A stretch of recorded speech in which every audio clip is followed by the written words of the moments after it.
ನಮಸ್ಕಾರ. ಇವತ್ತು ಕಿರಿಕ್ಸಾಲಿ ಸೊಪ್ಪಿನ ಪಲ್ಯ ಹೆಂಗೆ ಮಾಡೋದು ಅಂತ ನೋಡೋಣ. ಕಿರಿಕ್ಸಾಲಿ ಇಲ್ಲ ಅಂತಂದರೆ ಕೀರೆ ಸೊಪ್ಪು ಅಂತಾರೆ ನಮ್ಮ ಕಡೆ. ಇದು ನೋಡಿರಿ, ಸೊಪ್ಪು ತೊಗೊಂಡಿದ್ದೀನಿ. ಉಪ್ಪು, ಈರುಳ್ಳಿ, ಅರಿಶಿನ, ನೋಡಿರಿ ಚಚ್ಚಿರೋ ಬೆಳ್ಳುಳ್ಳಿ, ಕರಿಬೇವು, ಹಸಿಮೆಣ್ಸಿನ್ಕಾಯಿ, ಇಷ್ಟೇ ಸಾಮಾನು ಸಾಕು ನೋಡಿರಿ. ಮಾಡೋದು ಹೆಂಗೆ ಅಂತ ನೋಡೋಣ ಬರ್ರಿ. ಇದು ನೋಡಿರಿ, ಬಾಣಲಿಗೆ ಸೊಪ್ಪು ಹಾಕ್ತಾಯಿದ್ದೀನಿ. ಇದನ್ನು ಹಂಗೆ ನೀರು ಹೋಗೋವರೆಗೂ ಹುರ್ಕೋಬೇಕು. ಎಣ್ಣೆ ಹಾಕ್ಬಾರ್ದು, ಹಂಗೆ ಹುರಿಬೇಕು.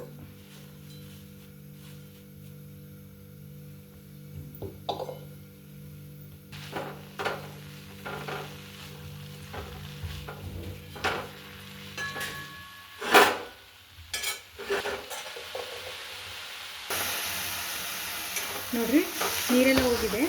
ಇಲ್ಲಿವರೆಗೂ ಹುರ್ಕೋಬೇಕು. ಹಿಂಗೆ ನೋಡಿರಿ, ಒಂದು ಸ್ವಲ್ಪನೂ ನೀರಿಲ್ಲ. ಈ ಥರ ಇಲ್ಲಿವರೆಗೂ ಹಿಂಗೆ ಹುರ್ಕೋಬೇಕು. ಈಗ ಹುರ್ಕೊಂಡಾದ್ಮೇಲೆ ಏನು ಮಾಡಬೇಕಂತ ತೋರಿಸ್ತೀನಿ ನೋಡಿರಿ.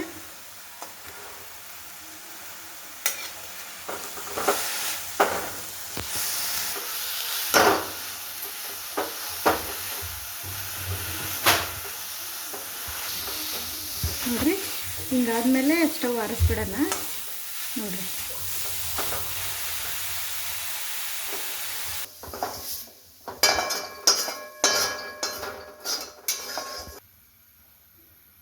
ಇದು ನೋಡಿರಿ, ಬಾಣಲೆಗೆ ಎಣ್ಣೆ ಹಾಕ್ಕೊತಾ ಇದ್ದೀನಿ.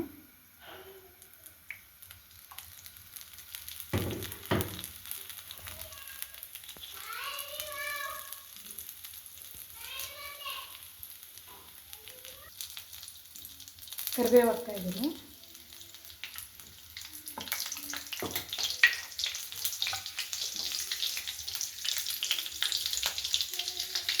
ಹಸಿಮೆಣ್ಸಿನ್ಕಾಯಿ ಹಾಕ್ತಾಯಿದ್ದೀನಿ. ಹೆಚ್ಚಿರೋ ಬೆಳ್ಳುಳ್ಳಿ, ಈರುಳ್ಳಿ, ಇಷ್ಟನ್ನು ಚೆನ್ನಾಗಿ ಹುರ್ಕೋಬೇಕೀಗ.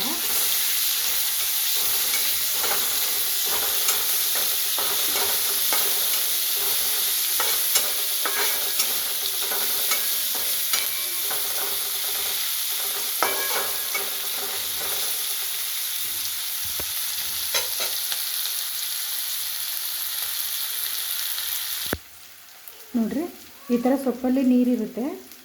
ಈ ಥರ ಹಿಂಡಿ ತೊಗೋಬೇಕು. ನೋಡಿರಿ, ಕೈಯಲ್ಲಿ ಹಿಂಗೆ ಹಾಕಿ ಹಿಂಡ್ಕೋಬೇಕು. ಹಿಂಗೆ ಚೆನ್ನಾಗಿ ನೋಡಿರಿ, ಈ ಥರ ನೀರು ತೆಗಿಬೇಕು. ಅಂದರೆ ಸೊಪ್ಪು ತುಂಬ ಟೇಸ್ಟಿ ಆಗುತ್ತೆ. ನೋಡಿರಿ, ಈ ಥರ ತೆಗಿಕೋಬೇಕು.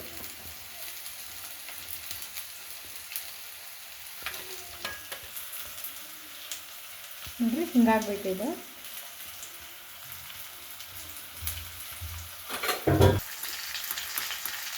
ಈಗ ಅರಿಶಿನ ಹಾಕ್ಕೊತಾ ಇದ್ದೀನಿ. ನೋಡಿ,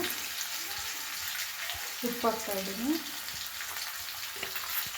ಈಗ ನೀರು ಹಿಂಡಿರೋ ಸೊಪ್ಪು ಹಾಕ್ತಾಯಿದ್ದೀನಿ.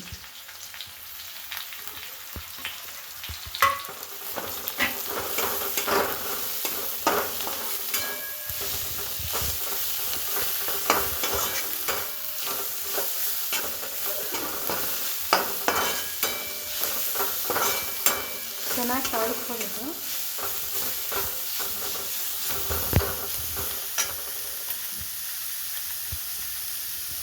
ಒಂಚೂರು ಉಪ್ಪು ಹಾಕ್ತಾಯಿದ್ದೀನಿ.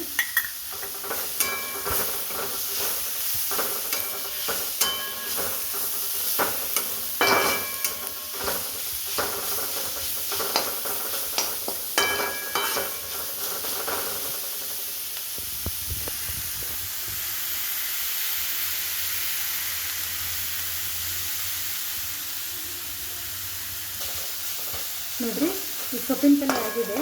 ಇಷ್ಟೇ, ಒಂದು 5 ಮಿನಿಟ್ಸಲ್ಲೆಲ್ಲ ಆಗಿಬಿಡುತ್ತೆ. ನೋಡಿರಿ, ಈಗ ಸ್ಟವ್ ಆರಿಸ್ತೀನಿ. ನೋಡಿರಿ, ರೊಟ್ಟಿ ಜೊತೆಗೆ ಸೊಪ್ಪಿನ ಪಲ್ಯ ರೆಡಿಯಾಗಿದೆ. ಈ ವಿಡಿಯೋ ನಿಮ್ಗೆ ಇಷ್ಟ ಆದರೆ ಲೈಕ್ ಮಾಡಿರಿ, ಶೇರ್ ಮಾಡಿರಿ. Thank you. ಸಬ್ಸ್ಕ್ರೈಬ್ ಮಾಡಿರಿ.